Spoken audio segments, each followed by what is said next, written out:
اور یہ قرآن ایسا نہیں کہ اللہ کے سوا کوئی اس کو اپنی طرف سے بنا لائے۔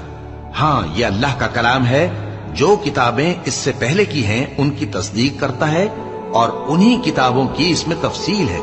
اس میں کچھ شک نہیں کہ یہ رب العالمین کی طرف سے نازل ہوا ہے۔ کیا یہ لوگ کہتے ہیں کہ پیغمبر نے اسے خود ہی گھڑ لیا ہے؟ کہہ دو کہ اگر سچے ہو تو تم بھی اس طرح کی ایک صورت بنا لاؤ، اور اللہ کے سوا جن کو تم بلا سکو بلا بھی لو۔ حقیقت یہ ہے کہ جس چیز کے علم پر یہ قابو نہیں پا سکے اس کو نادانی سے جھٹلا دیا، اور ابھی اس کی حقیقت ان پر کھلی ہی نہیں۔ اسی طرح جو لوگ ان سے پہلے تھے انہوں نے جھٹلایا تھا، سو دیکھ لو کہ ظالموں کا کیسا انجام ہوا۔ اور ان میں سے کچھ تو ایسے ہیں کہ اس پر ایمان لے آتے ہیں، اور کچھ ایسے ہیں کہ ایمان نہیں لاتے، اور تمہارا پروردگار شریروں سے خوب واقف ہے۔ اور اگر یہ تمہاری تکذیب کریں تو کہہ دو کہ مجھ کو میرے اعمال کا بدلہ ملے گا اور تم کو تمہارے اعمال